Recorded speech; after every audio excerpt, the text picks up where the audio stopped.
Welcome to WorkWeek on KPOO San Francisco. We will interview retired ILWU Local 10 activist and executive board member Jack Heyman. He talks about the $93 million judgment against the union, possibly forcing it into bankruptcy, the threat to the Port of Oakland with gentrification by the A's, and Gap owner John Fisher, and the threat of technology eliminating jobs. Welcome to WorkWeek, Jack. It's good to be on, Steve. So, Jack, you've written a long article on the ILWU and what it faces today, and it's on Counterpunch. So maybe you can talk about this article, why you wrote it, and why you feel that this crisis facing the ILWU is basically a critical struggle for the survival of the ILWU. Well, yeah, I was following this case for some time now.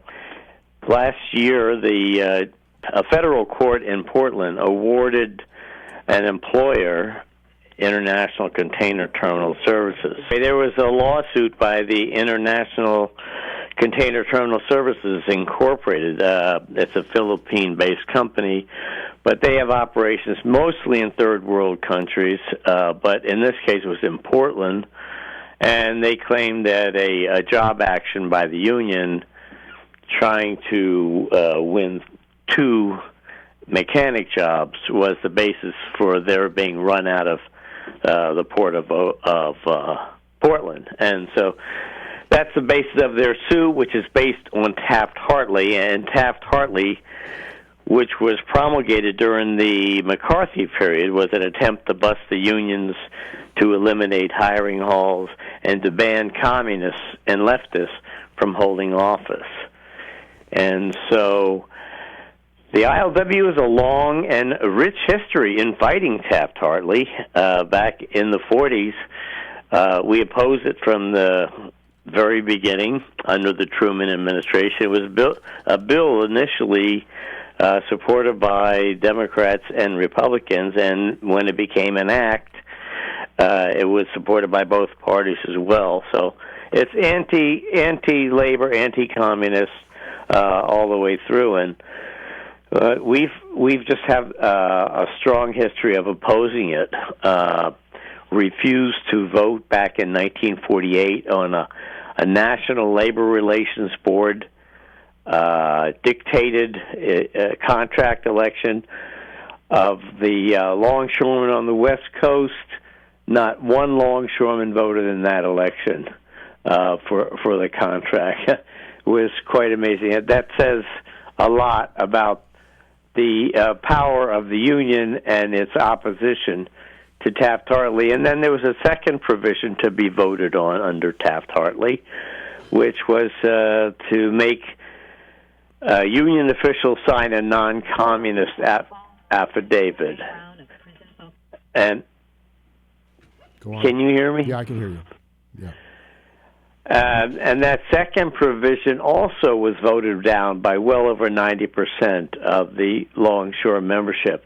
You know, and at that time we had almost 27,000 longshoremen on the West Coast. So it was a resounding defeat for the government. Then the union, Taft-Hartley had been passed, and the union gave notice that it was going to strike. The Truman administration put the union under, invoked Taft-Hartley, which meant forced labor. We had to go back to work for 80 days, and during the 80 days, the union conducted a slowdown operation, working under safety conditions and implementing a work slowdown, essentially, and that's exactly what the union is accused of up in Portland, of working on the slowdown. But in 1948, we had a much more militant union leadership, and so as soon as the Taft-Hartley period was over after 80 days, the union went on strike, struck and shut down every port on the West Coast, and they had solidarity actions so that with a militant leadership, they appealed to other dock workers' unions around the world. They're striking. This government just passed Taft-Hartley, and they were going to attempt to bust the union during the strike. And so they appealed to unions around the world, dock workers unions, to come to their aid. And throughout Europe, the dock workers unions sent telegrams to President Truman saying, well, warning him, if you dare load the ships with the military, we'll consider that scab cargo, and we will not offload the ships in Europe. And that was the end of the government attempting to occupy the ports.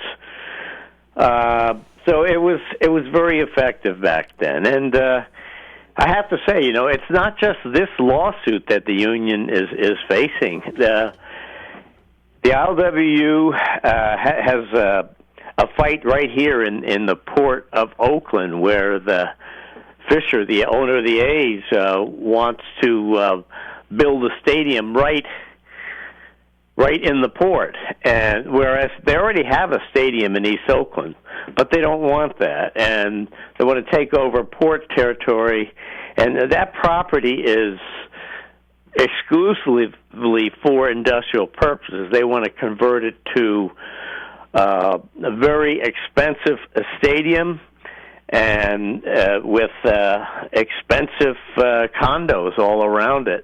It's going to transform downtown Oakland, West Oakland. It's what James Baldwin, the great black author, said was urban renewal is Negro removal. He said that over 50 years ago, and that's what the A's ownership is attempting to do. So we got that battle, and the really big battle that looms on the horizon is the fight over automation. And it's not just in the ports of Los Angeles and Long Beach, but also here in Oakland and in all the major ports on the West Coast, Seattle, Tacoma, and so forth. It's a problem that's been looming on the horizon for some time, but now the employers are beginning to implement very rapidly this new technology, which will eliminate a vast number of the jobs. That's where a really big fight is going to happen. If the union can't stop this union-busting lawsuit, they won't be able to organize actions on the coast to fight automation. And that's the problem that they face right now, because it's such an intimidating lawsuit of $93.6 million that will bust the union. It'll bankrupt the union. The union leadership is going to be afraid to authorize any kind of strike, slowdown, or job action on the docks, because they'll be afraid of another lawsuit. And do you think that might be the purpose of this kind of judgment? Absolutely. I mean, the employers have been trying to bust the ILWU from the very beginning, back in the 30s. As I just said, one way they tried to do it after World War II was to say communists cannot be in the leadership of a union. And the Communist Party did play a role, not only in the general strike in San Francisco.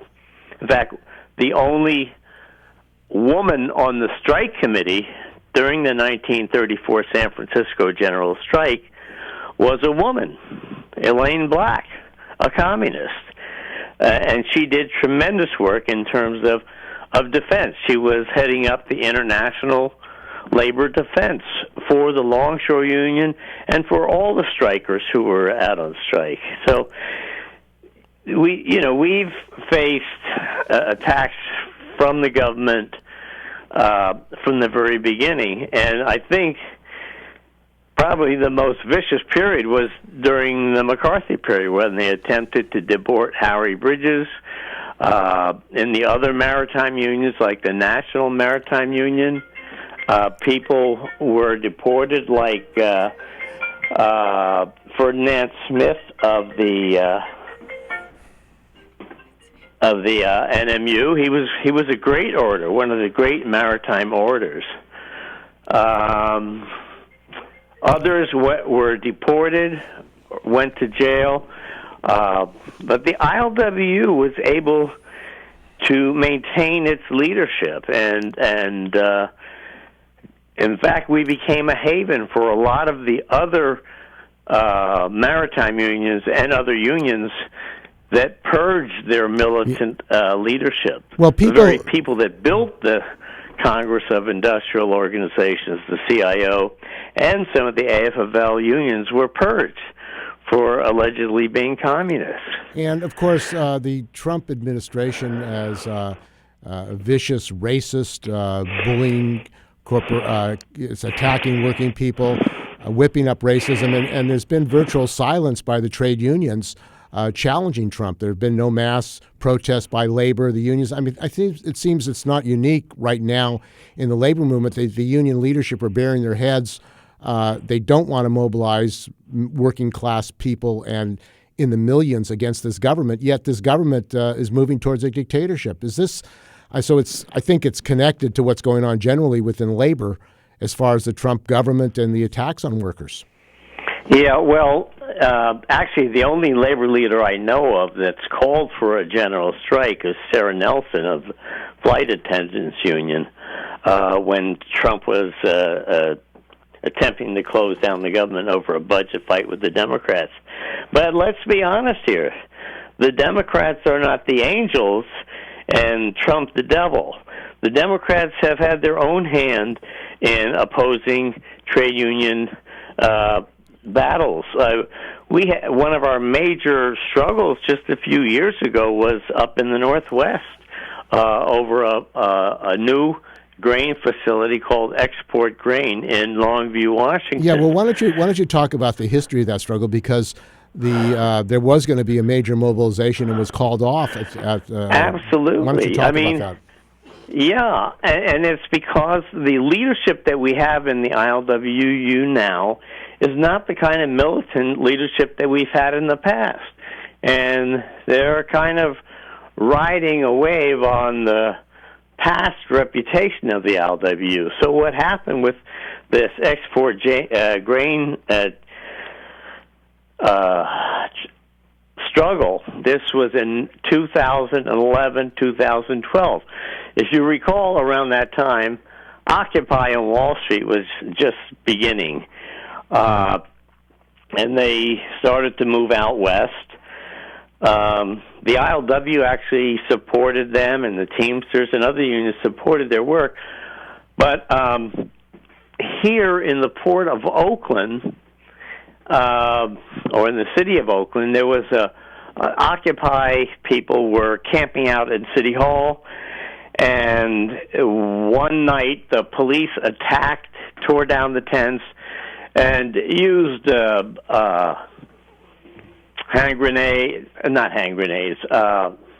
stun guns and tear gas. And one of the tear gas canisters hit a young man by the name of Olson.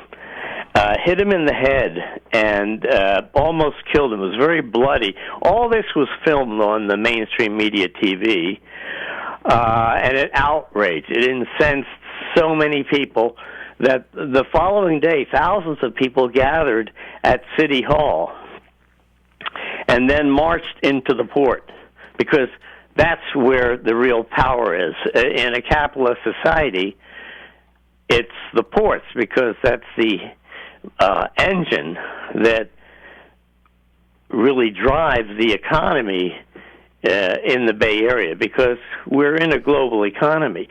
So they were smart enough to march into the port, and they got the support of longshoremen, because what they did is tie in Occupy struggle at City Hall with the grain struggle that was going on in the Northwest, in Longview. They called for support to the dock workers, the longshoremen up there. They had 40,000 people marching into the port. 40,000. That's never happened in the history of this country. It's never happened in any port. And it really showed the massive power that can be generated. And so, of course, the whole port was shut down entirely. So then we have to fast forward a couple months after that. There's a showdown up in Longview where the workers, the Longview workers, were waging a struggle out of the ILWU storybook, which was militant struggles, militant class struggles. And what we had was longshoremen up there blocking these mile-long grain trains coming in from the west with grain. They would mass on the railroad tracks to stop the trains from coming in. And they did that time and again. And when the injunctions came down to say that the Longshore Union could not do that, it was illegal, then the women, the mothers, the sisters, the daughters, the aunts, the women came out and blocked the trains. I mean, this was very much similar to the classic labor movie Salt of the Earth, where the women, after the men were jailed and injunctions thrown against them, the women took the cudgels and continued the struggle. So that's what happened up in the Northwest. So finally, the Obama administration, and I mention this because while Trump is certainly racist, misogynist, anti-immigrant, anti-labor, the Democrats don't have clean hands either. And so what Obama did in this strike is he had an armed Coast Guard cutter escort this scab ship into the port. Now, we knew in advance that that ship was coming in. So what happened is the Longview longshoremen put the word out. So their labor council called for a mass mobilization at the Port of Longview to stop this scab ship. The same thing happened in Portland and Seattle and San Francisco. All of these labor councils passed resolutions to man caravans and mobilize and send our forces up to Longview, Washington to stop the scab train. And it would have been a powerful display of class struggle, and it could have won. And the problem is the leadership of the ILWU at that time, Bob McElrath and Sean Lael Sundat, Lael Sundat, by the way, who used to be a top executive of the Employers Association, the Pacific Maritime Association. Those were the two heading up the union negotiations around this grain conflict. They both forced the local leadership to sign a contract immediately because they saw this was going to be a militant confrontation, and they were scared to death. They were fearful of that kind of conflict. But we've been there before. We've done that before. That's what built the ILW, these kinds of class struggles. They were afraid of that, and they forced the local officials to sign a contract which is against the ILWU Constitution. The members have a right to read and write, and vote on a contract before it's put up for a vote, and that didn't happen. Well, were there any people who said they should be put on charges for violating the Constitution of the ILWU? That never happened. No, the way the union bureaucrats ran this whole thing is they posed it as this was a victory. They hadn't even read the contract, and they called it a victory. The members didn't. Right. The victory, they said, was based on that they kept jurisdiction. But that is true. They kept jurisdiction, but at what cost? They gave up safety. They gave up working conditions. They're working 13 hours a day up there. 8 hours is the regular shift. If there's one of the strong things we have in the Longshore contract is that if it's an unsafe situation, if you feel it's jeopardizing your health, you can stand by and have an arbitrator come in and decide whether it's safe or not. You don't have to risk your life. And so, we've used that over the years. But what EGT put in the contract was, okay, you can stand by on safety, but we can bring in non-ILWU people, i.e. scabs, to do your work while the arbitrator is deciding the case. So that was agreed to by the international leadership of the ILWU, that they would be allowed to bring in scabs to do the work if workers stood by because of health and safety issues. Is that what you're saying? Yeah, that's right. That's right. So this is not the leadership that built the ILWU. It's not the leadership, even in more recent years. Back in 1999, we were doing militant actions, or I can go back before that. If people read the article, it's my article's in Counterpunch. It's called "The Survival of the ILWU is at Stake," and in one of the beginning paragraphs, I point out that the Longshore Union, has violated Taft-Hartley time and again from the very beginning. And more recently, in 1984, I guess for the younger folks listening, 1984 isn't that recent, but for us old-timers it is. So in 1984, when apartheid prevailed in South Africa and the police were shooting down black workers like dogs just for the right to form a union, our membership, which is predominantly African American, passed a resolution. Actually, it was put forward by Howard Kaler and backed and amended by Leo Robinson. And we said the next ship that comes in from South Africa, we're going to strike. We're going to protest apartheid. So in the beginning of my article, I have a video clip that people can see of Nelson Mandela saluting ILWU Local 10, saying these were the workers that inspired and sparked the anti-apartheid movement here in California. And so that's one example where we defied Taft-Hartley. And then we did it again in 1999. I think Brian McWilliams was president of the union then. We had, actually it was 1997, we had a picket line against a ship from England, and Liverpool dock workers were on strike then. The longshoremen refused to cross the picket line in solidarity with the Liverpool dock workers. The PMA said, we are going to clear the picket line up. We'll get the OPD, the Oakland Police, to come in and clear out these pickets, and then the longshoremen can go to work.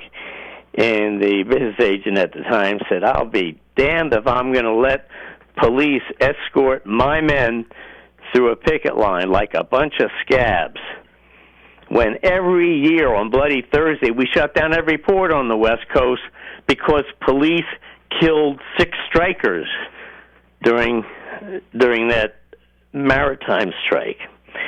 So that was very effective. That was, again, an action in violation of Taft-Hartley. We did it again for Oscar Grant's family to bring justice to their family, because Meserly it looked like he was going to go scot-free, but the union held a rally. We shut down all the ports in the Bay Area and demanded justice for the family. Meserly did end up going to jail. It was more of a slap on the wrist, though. But there was a modicum of justice that we won for Oscar Grant's family. And probably one of the most effective actions that we took in terms of social justice was demanding freedom for Mumia Abu-Jamal in 1999. And Brian McWilliams, the president of the union, helped facilitate that. He got other locals, not just in San Francisco, but around Northern California, to come in for a massive march. We had 25,000 people marching in San Francisco, and all the ports on the West Coast were shut down. An illegal act in terms of Taft-Hartley. We had the whole coast shut down. We marched with 25,000 people to demand freedom from Mumia Abu-Jamal. I can go on and on. People should just read the article. The survival of the ILWU is at stake in Counterpunch, this present issue. And well, the idea of mobilizing against the attack of the capitalists, against union busting, against racism, it seems that the stance of the International ILWU at this point is to hope that a judge, a capitalist court, and a judge are going to lower the fine, so that's going to be amenable to the ILWU. That strategy or that tactic, you think it's going to work? It's never been tried before by the ILWU. We've always fought these things. This is something new. It's a new leadership. It's not going to work because the power of the union is not in the courts. The power of the union is on the docks. And I think we've been up against this before. These union officials should learn from our own history. In 1999, when we went to, it was 1997, when I mentioned earlier about the strike we had against the Neptune Jade, the ship that came in from England. And we boycotted it. The employer said, well, we believe that the ILWU was complicit in this action, and we want the union to turn over all of its records, any information. And we had a great defense. We use what's called the California Shield Law. And the California Shield Law says that, and that's about freedom of the press, that we don't have to turn over our sources, we don't have to turn over our documents. That's our property, and it's a question of freedom of the press. This time, when the PMA asked for the union documents and emails and all the correspondence, they just turned it over without even examining what the history of the ILWU was in legal situations like this. So, would you say that's corporate unionism, business unionism? Oh, it's definitely business unionism. We've been saying that for 20 years now. It's a changed union. It's not a militant class struggle union anymore, and it probably goes back about 20 years. Well, they're saying. Yeah, I'll say one thing. In 1984, when we did the action against the ship that came in from South Africa, that was a rank and file action, bottom up. All of these actions that defied Taft-Hartley were bottom up, not top down. Jimmy Herman was president of the union in 1984, and when he went into arbitration with the PMA, he agreed with the employers. Actually, he said, "Yep. This action is in violation of the union agreement." But, unlike the officers today, he didn't stop what we were doing. That action continued for 11 days, and the International didn't interfere.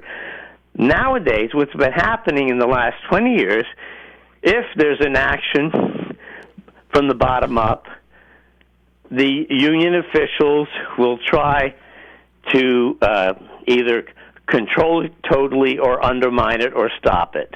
That's what happened around the EGT struggle in Longview.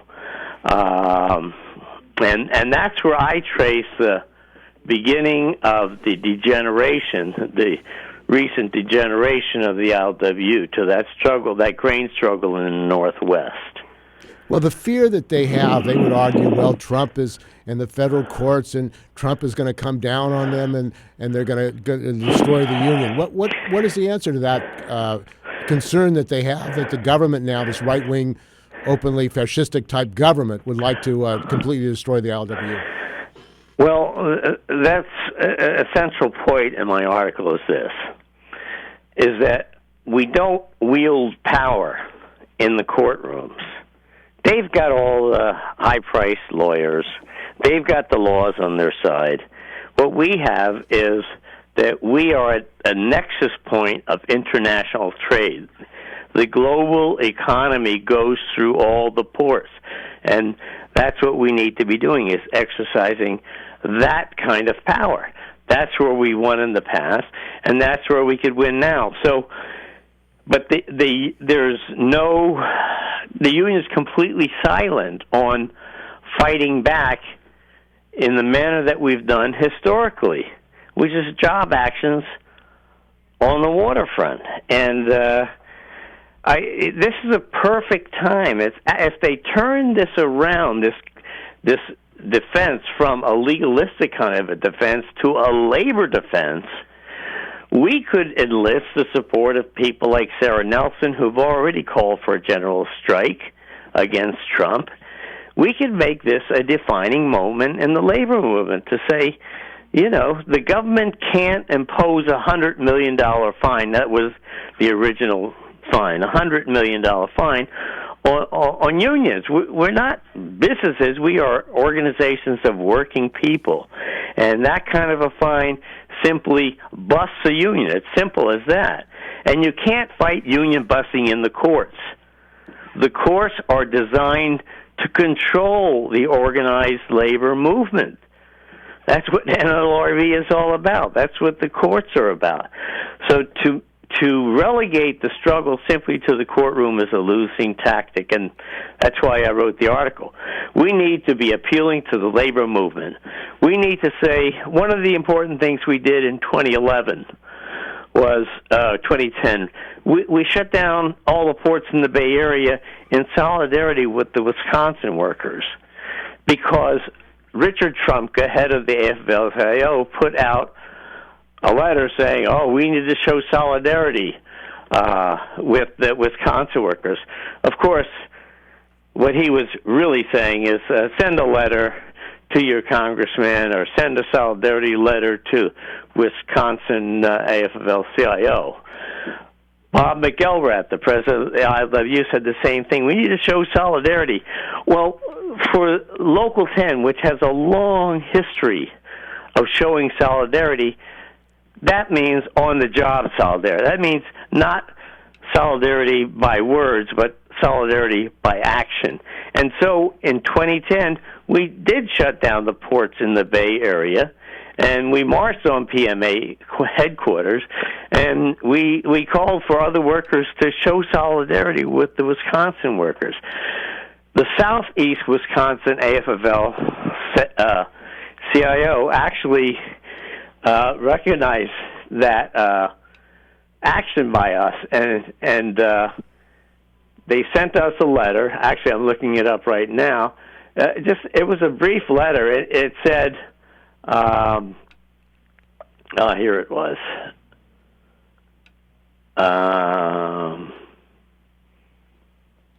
Well, anyway, they supported that action. Well, now the whole thing with the impeachment trials and the elections and the Democrats, and we got to rely on this election to solve this political social crisis. Really, it seems like there's no talk about we need to shut the country down to force Trump out. Why shouldn't the unions and working people move towards a general strike to push Trump out? Trump is moving to say he doesn't care about the courts. He doesn't care about the laws. Yet the response of the union officials, many of them, is, well, let's rely on the Democrats to save us. You think the Democrats are going to save the working people in this country, Jack? Well, let's look at a specific example, because I prefer to look at a concrete example rather than give a broad, abstract answer. Let's look at exactly what happened to the Wisconsin workers. The plan of the Democratic Party was there was beginnings in the Wisconsin workers movement to call for a general strike. The Democratic Party interceded through the labor bureaucrats and said, "Oh no, we're going to have a campaign to get rid of Walker, and we don't need to have any kind of general strike here." And so they prevailed. There was no strike action in Wisconsin, and Walker got reelected. And I just want to say, I did find a passage from the Wisconsin workers. What they said was, whether it's racist apartheid in South Africa, imperialist war in Iraq, or fascist plutocracy in Wisconsin, Local 10 over and over again shows us what a union should look like! Exclamation mark. Please convey our appreciation to your members and kick some PMA ass on April 25th. In solidarity, James A. Kavanaugh, President of the Southeast Wisconsin AFL-CIO. So what I think needs to be done right now is learn the lessons of PATCO. PATCO was in 1980. The air traffic controllers went on strike. And Reagan sent a message out to all the employers. He arrested the leadership of the Professional Air Traffic Controllers Union, had them shackled and dragged before the TV cameras and sent to prison. That was a dramatic statement. Well, Trump is doing that kind of thing today with immigrant workers, with defending cops killing people of color. He's got an anti-union agenda. And if the labor movement, if workers, organized or unorganized, understand that an attack on the ILWU, which has such a strong background for taking socially progressive stands against police killings of black and brown people, against the ICE policies directed against immigrant workers, and so many other issues. But if workers saw the importance of this fight with the ILWU against this Philippine capitalist, Enrique Razon, the third wealthiest man in the Philippines, if they saw this, as they should have seen the PATCO strike, then we can turn the tables. There can be a groundswell of support. Many, many people, the majority of the people in this country don't want Trump, but there's not yet the movement growing to call for a general strike, but it could happen around this issue if the unions, if workers, rank-and-file workers, got behind it. It could be a massive strike to shut down this country. Not just the seaports, but the airports as well. And I think that's the kind of action that really the capitalists and Trump are going to respond to. And I think the fear is that relying on the Democrats and the politicians will end up ending the rights of all working people in this country. So I want to thank you very much for joining us on WorkWeek Radio, Jack, and I urge people to go to the Counterpunch to read your article on this struggle in the ILWU and where it's going. So I think it's been useful in this discussion. Thank you very much, Steve. This has been WorkWeek on KPOO San Francisco. Thanks to our line operator, Cosme Torrey. You can reach WorkWeek Radio at labormedia1@gmail.com. You can also find us on SoundCloud at WorkWeek Radio. This is KPOO San Francisco at 89.5 FM and KPOO.com on the internet. Solidarity has no borders.